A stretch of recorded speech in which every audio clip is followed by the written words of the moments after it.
2019'un soğuk bir kış gecesi. Elleri silahlı komandolar denizde kara kara dalgaların arasında bir yükseliyor, bir iniyordu. Bunlar Amerikan donanmasının en seçkin askerleri Navy SEAL birlikleriydi. Yani denizde, havada ve karada özel harekat yürütebilecek kapasitedeki askerlerden bahsediyorum. O gece hedefleri Kuzey Kore'ydi. Sessizce kayalık sahile doğru ilerlerken üzerlerinde siyah dalgıç kıyafetleri, gözlerinde gece görüş gözlükleri vardı. Görevleri Kuzey Kore lideri Kim Jong-un'un özel konuşmalarını dinlemek için kıyıya gizli bir cihaz yerleştirmekti. Başarılı olurlarsa Amerika'nın eline paha biçilmez istihbaratlar geçecek ve Kuzey Kore'nin en mahrem sırlarına sızabilecekti. Sessizce kıyıya doğru yüzüyorlardı. Tam her şey yolunda gidiyor derken karanlıkta karşılarında bir Kuzey Kore devriye botu belirdi. Önündeki fenerler dalgaların üzerinde geziniyordu. Bu durum komandoların fark edildiklerini düşünmelerine yol açtı. Bir anlık tereddüt ve ardından silah sesleri.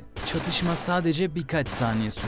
Kuzey Kore teknesindeki herkes öldü. Ama asıl görev, yani cihazı yerleştirme işi yarım kaldı. Komandolar geldikleri gibi sessizce denize geri karıştı. O dönem başkanlık koltuğunda Trump oturuyordu. Doğrudan yabancı bir ülke liderinin gizli konuşmalarına ulaşma girişimine kendisi onay vermişti. Normalde birçok gizli operasyon Savunma Bakanlığı veya CIA düzeyinde onaylanır. Ama bu olay bizzat sadece başkanın masasına kadar gitmiş. O sıralarda da Trump Kim'le nükleer barış için görüşmeler yürütüyordu. Bu yüzden her şey ve her konu hassastı. Neticesinde Amerikan askerleri Kuzey Kore toprağına ayak basacaktı. Eğer operasyon ifşa olsaydı bu sadece Trump-Kim görüşmelerini baltalamakla kalmaz, aynı zamanda rehine krizine veya silahlı bir çatışmaya ya da savaşa zemin hazırlayabilirdi.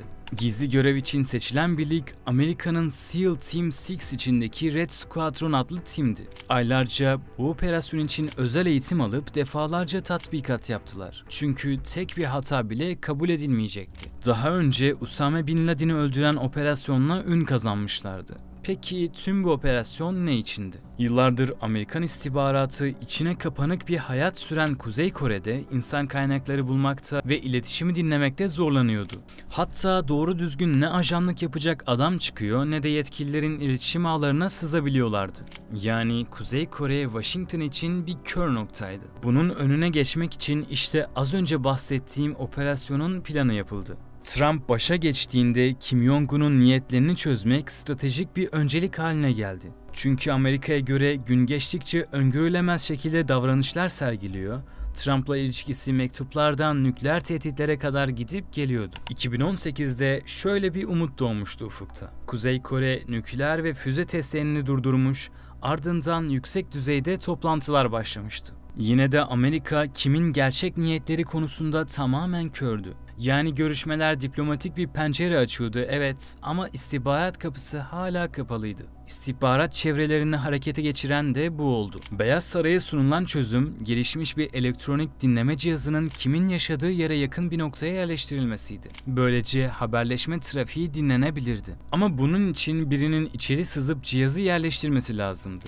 Görev 2018'de SEAL Team 6'e verildi. Onlar için bile görev olağanüstü zordu. Afganistan veya Irak'ta hızlıca düzenlenen baskınlara alışık komandoların saatlerce dondurucu o soğuk denizde kalması, karaya sessizce sızması, teknik kurulumu sorunsuzca yapması ve iz bırakmadan geri çekilmesi gerekiyordu. Bu ekip daha önce benzerini yapmış olmanın verdiği güvenle göreve talip oldu. 2005'te mini denizaltı kullanarak Kuzey Kore kıyısına çıkıp iz bırakmadan ayrıldıkları söyleniyor. O operasyon eski Amerika Başkanı George Bush döneminde yapılmış ve daha önce hiçbir yerde rapor edilmemiş. Sonuç olarak tim aynı taktiği tekrar denemek istedi. 2018 sonbaharında iki ülke arasında üst düzey görüşmeler sürerken Birleşik Özel Operasyonlar Komutanlığı Trump'tan onay aldı. New York Times'ın haberine göre planın özü, nükleer tahrikli bir denizaltının Kuzey Kore açıklarına sessizce sokulmasıydı. Oradan küçük bir komando ekibi iki mini denizaltıyı kıyıya kadar götürecekti. Mini denizaltılar WetSub türündendi. Yani komandolar bu küçük denizaltılarda su içinde yaklaşık 5 derece okyanus suyunda yaklaşık 2 saat boyunca seyredecek, dalış ekipmanları ve ısıtmalı kıyafetlerle hayatta kalmaya çalışacaklardı. Uzun süre soğuk suya maruz kalan kişilerde şok ve hipotermi riskleri görülebiliyor. Yani teknik açıdan zorluk büyüktü. Sahile yaklaşıldığında 8 komando mini denizaltılardan kendilerini bırakacaktı. Hedefe yüzüp cihazı kuracak ve sonra geri çekileceklerdi. Ama karşılarında büyük bir problem vardı. Operasyon neredeyse kör bir şekilde yapılıyordu. Yani daha önce bölgede muhtemelen keşif yapılmamıştı. Dolayısıyla komuta kontrolde sınırlıydı. Normalde özel operasyonlarda dronlar hedefi gerçek zamanlı şekilde izleyip gerçek zamanlı yönlendirme yapar. Böylece sahadaki tim hem görsel hem de istihbarat desteğiyle hareket eder. Bu durumun hem taktik hem de karar alma hızına büyük katkısı oluyor. Ama Kuzey Kore'nin kendi hava sahasını ve sınıra yakın noktalarını çok sıkı şekilde takip altında tuttuğunu biliyoruz. Yani bu durum gece veya düşük irtifa uçuşların bile tespit ya da engellenmesi riskini taşıyor. 2024'te Pyongyang civarında keşfedilen dronların haberini hatırlayanlar vardır. Yani operasyonda kullanılacak herhangi bir drone düşürülse Amerika için büyük risk olurdu. Bir drone düşürülür veya ele geçirilirse sadece görüntü kaybı olmaz. Ekipman, şifreler, yazılımlar, sensör verileri ve belki de operasyonun ayrıntıları Kuzey Kore'nin eline geçebilirdi. Hatta İran daha önce Amerika drone'unu ele geçirip tersine mühendislik yoluyla bir benzerini üretmişti. Amerikalı askeri yetkililere göre İHA haricinde özel operasyonlarda kullanılabilecek başka kaynaklar da var. Mesela yörüngedeki uydular ve uluslararası hava sahasındaki yüksek irtifa casus keşif uçakları. Ama bunlar yalnızca düşük çözünürlüklü sabit görüntüler verebiliyor. Yani veriler gerçek zamanlı değil de birkaç dakikalık gecikmeyle ulaşabilirdi. Ayrıca bu görüntüler mini denizaltılara aktarılamayacaktı. Çünkü tek bir şifreli aktarım bile operasyonu açığa çıkarabilirdi. Her şey neredeyse tam bir iletişimsizlik içinde yapılmak zorundaydı. 2019'un ilk aylarında Team 6 komandoları aylarca Amerika sularında bu operasyon için eğitim yaptı. Bu kritik süreçte özel tim, donanmada sualtı operasyonlarında uzman SEAL Delivery Vehicle Team 1'la birlikte görevlendirildi. Yıllardır mini denizaltılarla casusluk görevleri yapan bu ekip operasyonun bel kemiğiydi. Komandoların nükleer enerjiyle çalışan denizaltıya bindirilmesiyle Kuzey Kore yolculuğu da başladı. Denizaltı iletişimin kesileceği noktaya ulaştığında Başkan Trump düğmeye basıp son onayı verdi. Devasa denizaltı kıyıya doğru yaklaşınca 2 mini denizaltı suya doğru bırakıldı. Sessizce ilerleyen bu araçlar kıyıya yalnızca 100 metre mesafeye gelince durdu. Plan aylarca gözden geçirilmişti. Mesela balıkçı hareketleri gözlenmiş, tekne trafiğinin azalacağı en tenha zaman seçilmişti. Her şey yolunda gidiyor gibi görünüyordu. Elde edilen istihbarat doğru noktaya ulaşılması halinde herhangi bir kişiyle karşılaşmalarının pek olası olmayacağını gösteriyordu. İlk mini denizaltı tam hedeflenen noktaya kadar gitti. Ancak ikinci araç fazla ilerleyip arkasını dönmek zorunda kaldı. Bu yüzden iki denizaltı ters yönde hizalandı. Vakit kaybetmemek için tim sahile doğru yüzmeye başladı. Park hatasını sonra düzelteceklerdi. Komandolar kapıların açılmasıyla sessizce kıyıya doğru yüzdü. Ellerinde izi sürülemeyecek silahlar vardı. Sırtlarında da dinleme cihazı. Yani silahların üzerinde damga ve seri numarası yoktu. Böyle olunca kime ait olduğu ortaya çıkmıyor. Her şey yolunda gidiyormuş gibi görünüyordu komandolar için. Ama farkında olmadıkları bir ayrıntı vardı. Yakınlarda küçük bir Kuzey Kore botu duruyordu. Mürettebat dalgıç giysileri içindeydi. Bu yüzden gece görüş cihazları onları algılayamamıştı. Şöyle bir anekdot söyleyeyim. Gece görüş cihazları ısı farklarının değil ışığı çoğaltıyor. Eğer dalgıçlar suda ve ıslak giysiler içindeyse çevre sıcaklığıyla uyumlu olabilirler. Bu da onları neredeyse görünmez kılar. Bazı komandolar karaya çıkıp ekipmanlarını çıkarırken mini denizaltılardan birinin kaptanı yeniden park için motorunu çalıştırdı. İşte o anda büyük ihtimalle ortamdaki sessizlik bozuldu. Motorun çıkardığı ses ya da açık kokpitten sızan ışık Kuzey Korelilerin dikkatini çekmişti. Bot hareketlenip ışıklarını denize çevirdi. Komandolar kıyıdan baktıklarında teknenin neredeyse üzerlerine geldiğini düşündü. Operasyonun dengesi işte bu noktada bozulmaya başladı.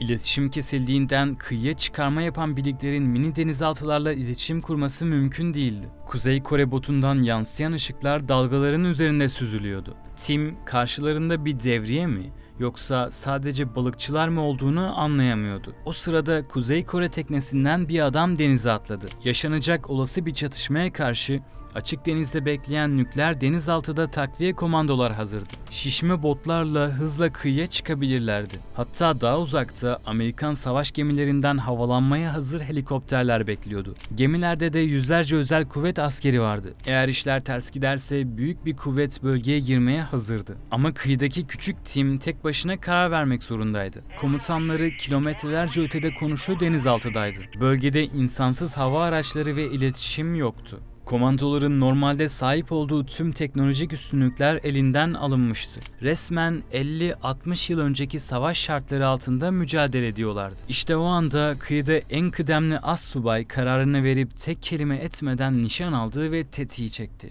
Diğerleri de onu takip edince görev iptal oldu. Zira plana göre herhangi biriyle karşılaşılması halinde derhal geri çekilmelilerdi. Çünkü Kuzey Kore güvenlik güçleri her an bölgeye gelebilirdi. Artık dinleme cihazını yerleştirmek için zaman kalmamıştı. Yani gizlilik bozulmuş, artık hayatta kalmak öncelik olmuştu. Kıyıdaki tim o tekneye doğru yüzdü. Tüm Kuzey Korelilerin öldüğünden emin olmak istiyorlardı. Oraya vardıklarında silah ya da üniforma bulamadılar. Amerika'nın en seçkin komandoları aslında deniz kabuğu toplayan sıradan sivilleri öldürmüştü. Cesetleri gizlemek için suya sürüklediler. Akciğerleri bıçakla delerek batmalarını sağladılar. Komandolar mini denizaltılara geri dönüp yardım sinyali gönderdi. Büyük nükleer denizaltı, timin yakalanma ihtimalinin yüksek olduğunu düşünerek kıyıya doğru son derece riskli bir manevrayla yanaşıp komandoları aldı. Ardından hızla açık denize yöneldi. Tüm personel sağ kurtulmuştu. Amerikan casus uyduları da kısa süre sonra bölgede yoğun Kuzey Kore askeri hareketliliği tespit etti. Buna rağmen Pyongyang ölenlerle ilgili hiçbir açıklama yapmadı. Ya gerçekten ne olduğunu anlamadılar ya da bilerek sakladılar. İşte bu operasyon bugüne kadar ne Washington'da ne de Pyongyang'da kamuoyunda dile getirildi. Sanki hiç yaşanmamış gibi. O dönemki Amerika yönetimi Kongre'deki istihbarat komisyonunu bile bilgilendirmedi. Ülkede yasalar gereği başkanın bazı gizli operasyonlarla ilgili Kongre'nin ilgili üyelerine bilgi vermek zorunda olduğunu hatırlatmak gerek. O dönemde Trump, Kim Jong-un'la anlaşmaya çalışıyordu. 2019'da liderler arasındaki görüşmeler planlandığı gibi yapılmıştı. Ama doğru düzgün anlaşma sağlanamayınca Kuzey Kore nükleer programını hızlandırdı. O yıl Mayıs ayında füze denemelerine yeniden başladı. Haziran'da Trump'la Kim Jong-un, Güney ve Kuzey Kore'yi ayıran askerden arındırılmış bölgede bir kez daha buluştular. Trump sınırı geçip kameralar önünde fotoğraf çektirdi. Ama sonuç sadece bir el sıkışmaktan ibaret kaldı. Ne operasyon başarılı oldu ne de diplomasi açısından ilerleme sağlandı. Yani Amerika hem masada kaybetti hem de sahada. Bugün Amerika'nın tahminine göre Kuzey Kore'nin elinde 50'ye yakın nükleer silah başlığı var. Üstelik bunların bir kısmı batı kıyılarını vurabilecek menzile sahip. Ayrıca Kuzey'in elinde yaklaşık 40 tane daha üretecek malzeme bulunduğu iddia ediliyor. Kim Jong-un o tarihlerde operasyon sonrasında açıkça nükleer gücünü katlanarak artıracağını söyledi. Bu da Amerika'nın gizli operasyonlarının Kuzey Kore'nin canını sıktığını kanıtlar nitelikte. 2019'un soğuk bir kış gecesi. Elleri silahlı komandolar denizde kara kara dalgaların arasında bir yükseliyor bir iniyordu. Bunlar Amerikan donanmasının en seçkin askerleri Navy SEAL birlikleriydi. Yani denizde, havada ve karada özel harekat yürütebilecek kapasitedeki askerlerden bahsediyorum.